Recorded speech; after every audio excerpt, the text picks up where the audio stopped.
Hey there, welcome back to Scott Buys Houses. My name's Scott Mitchell and I'm the owner of Otterbuy Homes here in Middle Tennessee. Today, I'm going to take you through the anatomy of a flip. I'm going to share with you our pro forma, how we analyze a deal, and then how we track that deal's performance from first acquisition through rehab all the way through resale. So follow along with me and I hope you enjoy. Okay, so without further delay, let's jump right in here. So what you're looking at right now is a sample pro forma that we use when analyzing all of our flip projects. So every time that we put a property under contract, we start a preliminary pro forma on it, and you'll see here we got the address of the property up here at the top, 611 North High Street. This is the property that we flipped last year.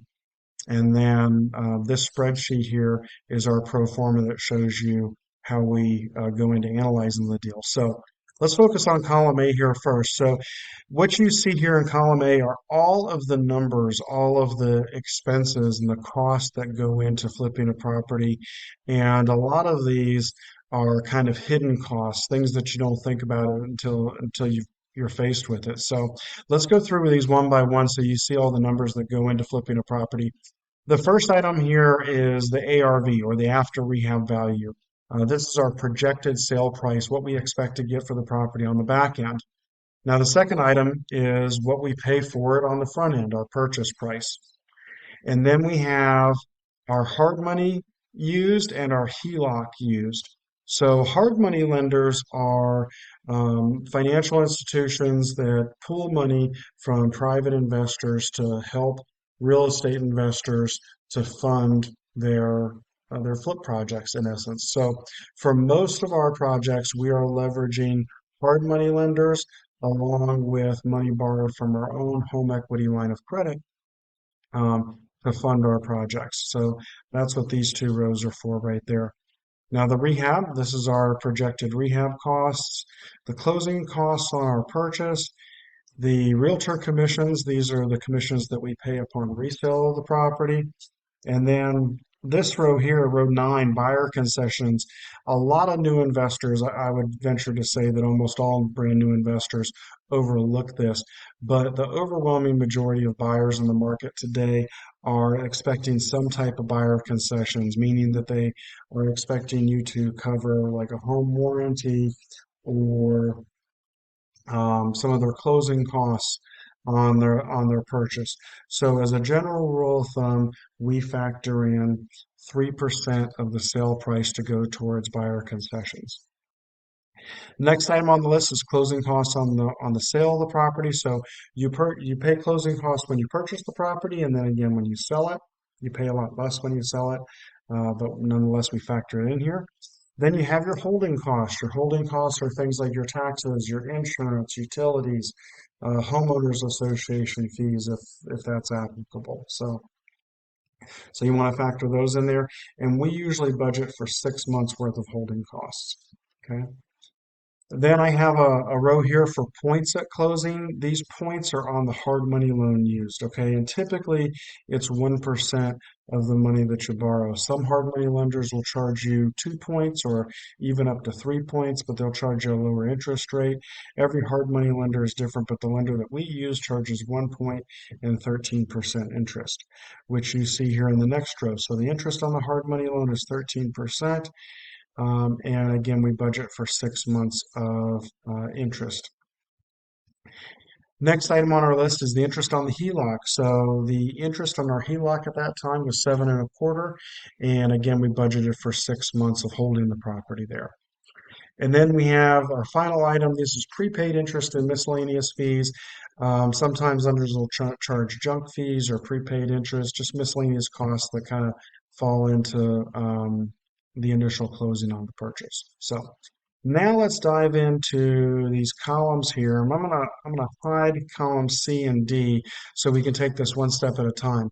So this was our projection. This was our initial projection for how the project was going to go. My initial after rehab value on the property was 199,000. We were purchasing the property for 123,500. borrowing 110,000 from our hard money lender, borrowing 30,000 from our HELOC. Our initial rehab budget was 15,000. I had initially anticipated roughly 2,500 in closing costs on the acquisition. Sometimes a little higher, sometimes a little lower, but 2,500 is a good ballpark number that we just kind of pencil in there from the start. Realtor commissions. We pay our real estate agents 5% to list our properties, and that's 5% of that $199,000 sale price. So that automatically gets calculated in there. Again, we're budgeting for 3% in buyer concessions. Closing costs on the sale, these are usually pretty low, but they're almost always under $1,000. Okay. Now, holding costs, taxes, insurance, and utilities. I had factored in roughly $460 a month in holding costs. We had $100 per month in taxes, $110 in insurance, and I just kind of estimate $250 per month in utility costs there. So points at closing, 1% of 110,000 is 1,100 bucks. So you see that in there. And then we have our interest on our hard money loan and our HELOC factored in there. Again, we were budgeting for 6 months of holding this property. So you see that's how much we anticipated paying in interest. And then we had our prepaid interest and miscellaneous fees that I had budgeted $1,000 for. So now let's get in to see how it actually turned out. All right. So I'm going to show you column C here. And this is when we got done with the rehab and when we went to list the property. Okay, so this was a snapshot in time at listing. All right, so we listed it for 199.9. Again, our purchase price, our hard money loan were the same. I wound up borrowing a little bit more from our HELOC in order to cover some of the anticipated holding costs. And our rehab came in a little bit higher. We were, was that 2,356 bucks over budget on our rehab. I think it was because we ended up having to purchase a few new windows that had been busted. So we wound up going a little bit over on the rehab there, but not too much. Closing costs on the purchase, 28.35.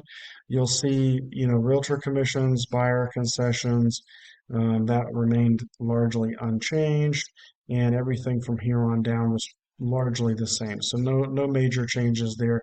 The only difference from when we purchased the property to when we went to list it was an additional 2,356 bucks in rehab. Now, let's take a look at it when we sold it. So right before we got to the closing table, this is that snapshot in time. Okay. So we wound up accepting an offer for 195,000. These numbers remained unchanged.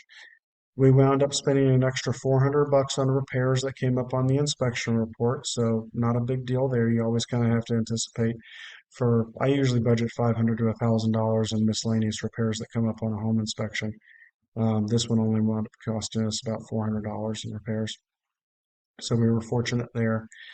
Again, these numbers here, rows 7 and 8, the closing costs on the purchase and the realtor commissions remain unchanged. But the big savings here was that we didn't have to pay any buyer concessions. This was a cash buyer. They were going to be covering all their own closing costs, which saved us $6,000 versus what we had budgeted. So again, we were happy to give them a $5,000 discount off of our list price because they were going to be paying all their own closing costs. And then from here on down, you'll see some big savings because our holding costs were dramatically less than anticipated. We finished the rehab on this property, I want to say in 2 or 3 weeks, and we had it under contract the very first weekend. And because it was a cash sale, I want to say we closed on it like 2 weeks after that. So it was like, I want to say about 45 days from when we purchased the property to when we had it sold. And because of that, we realized dramatic savings in our holding costs and the interest that we paid on our line of credit and our hard money loan. So at the end of the day, we had $159,000 or just over $159,000 in expenses. We sold it for $195 for a net profit of $35,993.09. So there you have it, folks. That is the breakdown. That's the anatomy of a deal. You see the projected retail column. These are just your projected numbers going in. And then you have your snapshot in time when you go to list it. And then you have your final numbers when you go to sell it. And this is how we run our pro forma on all the properties that we purchase and flip Not all of them turn out exactly like this. Some turn out a little bit better, some turn out a little bit worse, but it gives you an idea of how we run our numbers and how we work our deals. So there you have it, folks. That's the anatomy of a flip. I hope you enjoyed walking through the process with me, and I hope you learned a few things along the way. If you enjoyed this video, make sure that you like it by giving us a thumbs up and subscribe to our channel. Thanks so much for watching. Hope to see you again soon.